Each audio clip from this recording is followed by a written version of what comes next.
Mr. Marcos, sabi niya, nung in-interview siya, sabi niya, well, we will shut down the government. Sasarahan natin ang gobyerno. Di ba gusto naman nila yan? Yan ang gusto nila sa destabilization nila. Grabe. Just in case lang, sir, na pumabor, not in favor of the admin, yung position ng Supreme Court, meron po ba tayong contingency? No. We shut down everything. I guess that's what they want. They want the government to cease working. So yung matuloy yung kanilang mga destabilization na ginagawa. Lumalabas pong hindi nyo alam ang workings ng government. My God. Kung sino man pong nagpayo sa inyo na Ituloy pa rin. yung gobyerno ay titigil, magsha-shutdown, putusan nyo po. Kasi mali po. Lumalabas pong hindi nyo alam ang workings ng government. Mr. President, hindi po kailangang mag-shutdown ang gobyerno kahit magkaroon ng TRO laban sa present GAA. Kasi sa ilalim po ng saligang batas, kung if for any reason hindi mapatupad ang bagong budget, when by operation of law ay reenacted yung dating budget. Anong ibig sabihin? Yung pondo para sa lahat ng departamento ay gagamitin pa rin. Yung dating budget. Yung mga pangsweldo, gagamitin pa rin. At hindi po porket kine-question po ang budget, destabilization na po yun. Sapagkat kaya nga tayo may Korte Suprema, checks and balance, ang abuso ng lehislatura, ang abuso ng ehekutiba, pwedeng idulog sa Korte Suprema kung may abuso nga, at ito ang gagawa ng paraan para matigil yung abuso. So, huwag niyo pong mamasamain itong pagpunta ng ilang mga tao sa Korte Suprema kasi hindi lang naman po silang nakakapansin na may problema. Magulo ang ating gobyerno ngayon katulad nung sinasabi ni Pangulong Marcos Jr. Parang pikon na pikon siya kasi nagdemanda. Si Vic Rodriguez, kung hindi ako nagkakamali. Yes, Attorney Vic Rodriguez at si Congressman Ungab, yun, tama. Opo. Nga pala, Ito ay tungkol sa di umano'y blanco ng GAA.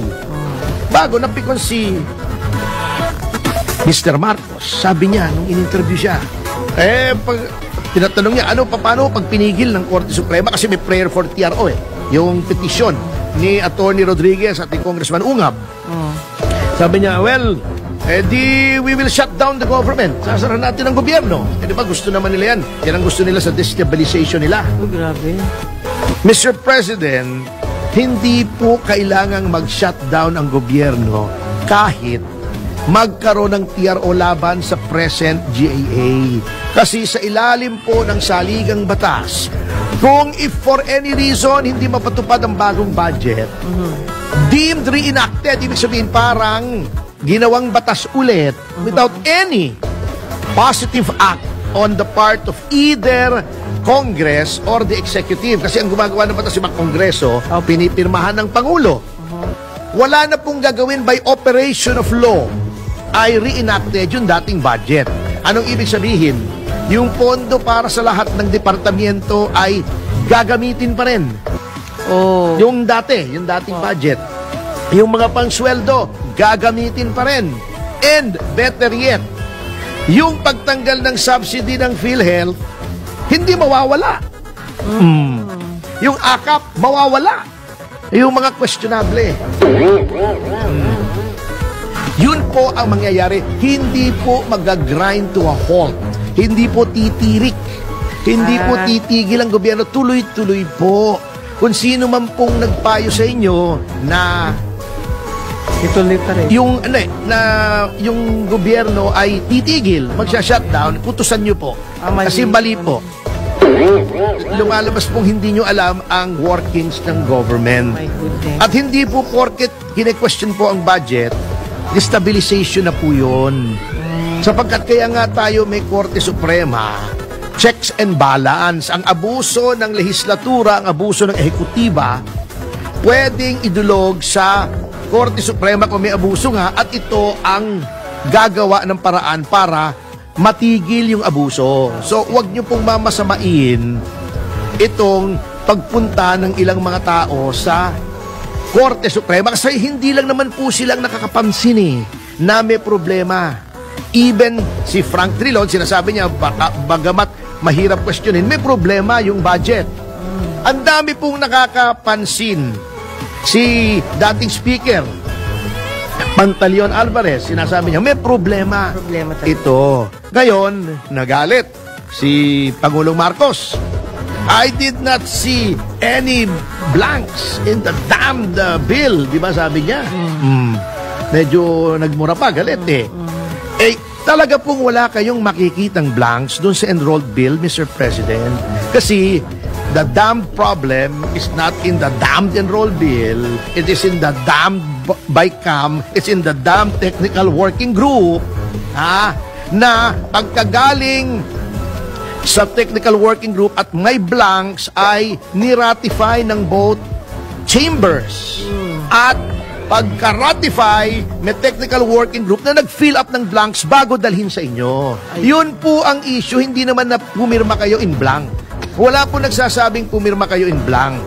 Di ba, pinagtatanggol ko pa nga kayo, sabi ko, in fairness to the President, wala talaga siyang makikitang blank. Baka hindi lamang niya alam na finil upan at yung pag-fill up sa pakiwari ng iba ay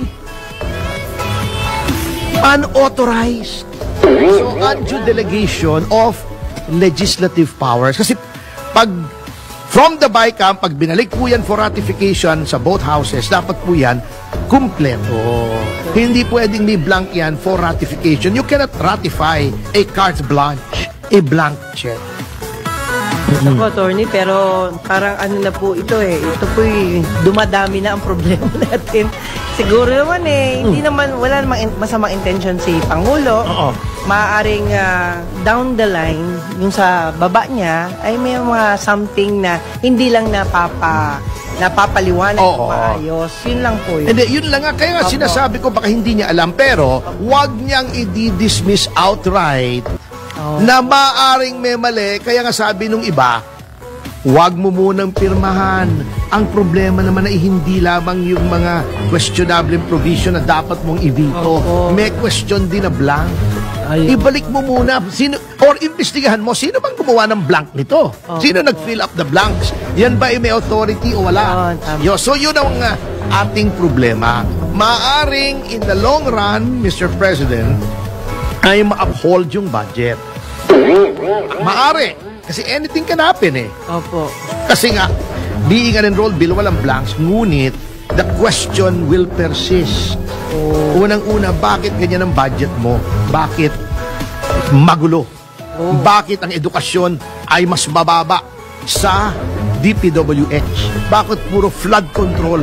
Bakit may akap? Bakit ang daming unprogrammed? Hindi ba dapat guardian of the public purse ang lehislatura? Bakit ang luwag? Wala ng control ang spending, walang direksyon. Wala sa National Expenditure Program ng Executive. Hindi nagkakatugma. Hinayjack. Nilakihan yung mga budget na sa tingin ng iba ay gagamitin sa politika dahil election year tuong 2025. Yan ang mga kaduda-duda. At yan po, alam nyo, it may not be now. Sana makuha niyo yung lesson ni Pangulong Noynoy Aquino. Yung mga kakengko yan pong yan, katulad kay Noynoy, dengbak siya. Pinakukulong yung mga kalaban, katulad kay Presidente Arroyo, sa 44. Malpak.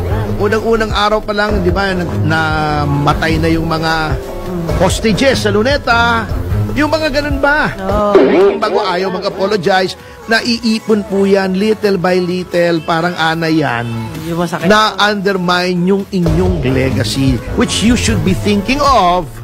Kasi 3 taon na lang po kayo. Ang bilis po ng araw, Mr. President. And again, ako, loyalista ako. Again, in all sincerity, sa buong katapatan at pagmamalasakit, you have been given 1 billion in one chance na i-redeem yung legacy na 40 taon pong binabakbak ng mga dilawan na yung pangalang Marcos ay iangat. Sana po yung the remaining 3 years ay magawan po ng paraan. Ayun. Because we still believe for all his faults, naging magaling na Pangulo si Pangulong Marcos Sr. Oh, yeah. Right. At hindi lang po yan. Siyempre, parang maalala naman natin na tama talaga yung dating Pangulo. Oo, Dating, hindi siya, wala si namang, Apo. wala namang perfectong tao eh. Okay. Meron naman, si Perfecto Fernandez, yung dating profesor sa UP. Perfectong tao yun. Perfecto nga ang pangalan niya eh, di ba ga? Sabi nga ni, sabi nga ni Ariana Grande, imperfect for you.